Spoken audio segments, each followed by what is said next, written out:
আমার ঈদ যে সবসময় খুব জাঁকজমকপূর্ণ হয় ব্যাপারটা কিন্তু একদমই এমন না। আমার ঈদ সবসময় খুবই সিম্পল হয়, বাট তারপরেও প্রতিটি মুসলমানের জন্য ঈদ হচ্ছে সবচেয়ে আনন্দের দিন এবং আমার কাছেও তার ব্যতিক্রম নয়। আর আরও বেশি মন ভালো লাগতেছিল কারণ আমার এই গাছটা ঝড়ে একদম নষ্ট হয়ে গেছিলো, বাট আলহামদুলিল্লাহ এখানে কি সুন্দর ফুল ফুটছে। এখন শুধু এটা না, সবগুলো গাছে খুব সুন্দর ফুল ফুটছে। এতে বোঝা যায় যদি যত্ন পায় তাহলে মরা গাছও তাজা হয়ে যায়।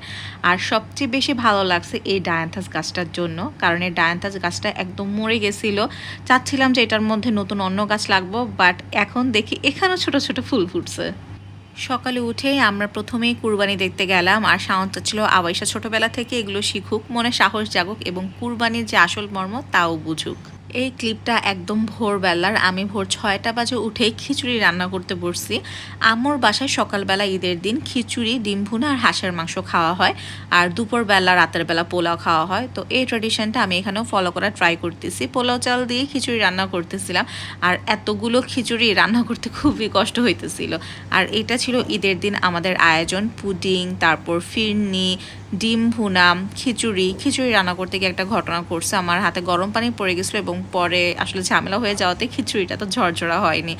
ছিল হাঁসের মাংস, সালাদ, লেবু, লাচ্ছা সেমাই, জর্দা সেমাই আর মুরগির রোস্ট। টেবিলে সব কিছু গুছিয়ে রেখে আমাদের যে মেহমানরা ছিলেন তাদেরকে খাইয়ে এখন আমি ডিউটির জন্য বের হয়ে যাব। হ্যাঁ, আমাদেরকে ঈদের দিনও ডিউটি করতে হয়, ঈদ আমাদেরও আছে, কিন্তু এই ডিউটির মধ্যেই আমরা ঈদের আনন্দ খুঁজে নেই। লাস্ট 3 বছর যাবৎ প্রতি কুরবানির ঈদে সকালবেলা আমার ডিউটি পড়ে, অ্যান্ড লাস্ট 3 বছর যাবতই কুরবানি ঈদের দিন ব্রেকফাস্টটা আমি আমার কলিগের সাথেই করি। ঈদের আনন্দ কিন্তু শুধু একা একা পাওয়া যায় না। ঈদ না, যে কোনো আনন্দেই শুধু নিজে একা কিন্তু ফিল করা যায় না। আনন্দ আপনি যত মানুষের মধ্যে ছড়াবেন ততই দেখবেন আপনার আনন্দ বেড়ে যাবে। আর কুরবানি তো আরও স্পেশাল আমাদের সেই সকল ভাই বোনদের জন্য যারা হয়তো কুরবানি দিতে পারছেন না, কিন্তু সবাই একসাথে কুরবানির মাংস খাবো, এতেই তো আনন্দ। এখানে আমার হসপিটালের সকল স্টাফদের জন্য মাংস পাঠানো হয়েছে বাবার বাসা থেকে, সেগুলোই আমরা ডিস্ট্রিবিউট করতেছিলাম। তারপরে আমি বাসায় চলে আসছি এবং বাসায় এসে দেখি আমার শাশুড়িও সব গোস্ত টোস্ত এগুলো সামাল দিচ্ছে। আলহামদুলিল্লাহ আমার শাশুড়ি সব কাজ সামলে নেয়। কুরবানি ঈদের এই ভয়ঙ্কর কষ্টের কাজগুলো আমার বিয়ে থেকে এ পর্যন্ত কখনোই করতে হয় নাই।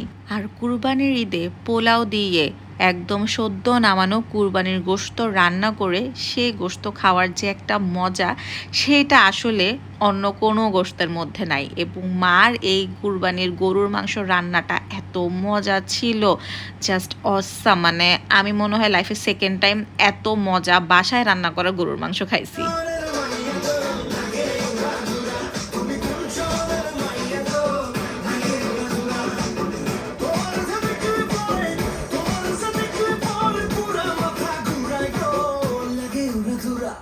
রাতের বেলায় বাবার বাসায় যাওয়ার কথা ছিল, বাট অনেক রাত হয়ে গেছিলো আর যাওয়া হয় নাই।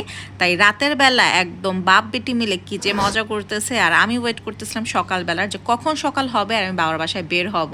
সো এই তো সকাল হয়ে গেছে, আর এখন আমি রেডি হয়ে গেছি, সব কিছু রাতেই গুছিয়ে রাখছিলাম বাবার বাসায় যাওয়ার জন্য। আর আমি এবার বললাম না যে সব সামারের ড্রেস আপ নিয়েছি, এই ড্রেসটা আমি আমার পাশের বাসার ভাবির থেকে নিয়েছি।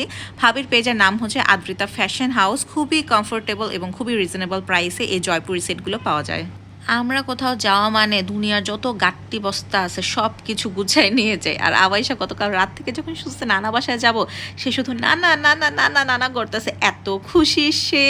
আর বাসায় আসার পরে যখন লাইবাকে পায় তখন আর কিছুই তার লাগে না। ক্লিপ পরাই দিয়েছে তোমাকে।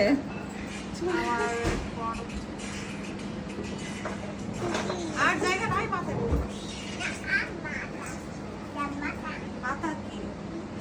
ও ফাইনালি কতদিন পরে থাকতেছি, আর আম্মু আব্বুর হাতের মজার মজার রান্না খাবো। আম্মু সব কিছু গুছাই নিতেছিল, ওইখানে লাইবা আওয়াইশা খেলতেছে আর বাবা দেখতেছে যা তার ফ্যামিলি কতটা হ্যাপি মাশাআল্লাহ। আর আওয়াইশাকে নিয়ে ভাগ শুরু হয়ে যায়, কে আওয়াইশার সাথে খেলার ভাগ পাবে। একবার লাইবা খেলে, একবার বাবা খেলে। বাবা তো পিছন পিছন সারাক্ষণ ঘুরতেই থাকে। আওয়াইশা প্রতিবার আসলে ড্রয়িং রুম থেকে কিছু একটা সে ভেঙে যাবে। এনিওয়েজ রান্না রেডি। যেহেতু কুরবানি ঈদে একই টাইপের খাবার খাওয়া হয়, তাই বাবা ভাবলো যে একটু ডিফারেন্ট কিছু করুক। সো বাবা চাইনিজ ফুড আইটেম রান্না করছিলেন। Each and every item was so good. এটা ছিল স্যুপ, মানে খুবই মজা ছিল।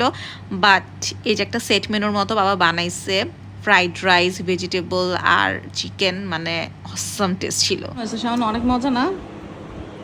অনেক মজা হয়েছে, একদম প্রফেশনাল ছিল। আমি তাড়াতাড়ি খেয়ে উঠে এখন আওয়াইশাকে খাওয়াতে বসছি, আর তারা এখন শ্বশুর শাশুড়ি আর জামাই মিলে খাচ্ছে। এরপরে জামাই তো একটা জম্পেশ ঘুম দিছে একা একা দরজা বন্ধ করে, সে ঘুম। আর এখানে আমার একটু ঘুমাতে ইচ্ছা করতেছে না, কারণ এতদিন পরে আসছে, ঘুমায় টাইম নষ্ট করবো। সো এটাই ছিল আজকের ব্লগ। সবার কেমন লাগলো জানাবেন, এবং মাস শেষে বেস্ট ফ্রি কন্ট্রিবিউটর হয়ে গিফট পেতে কিন্তু ভিডিওটি শেয়ার করতে ভুলবেন না।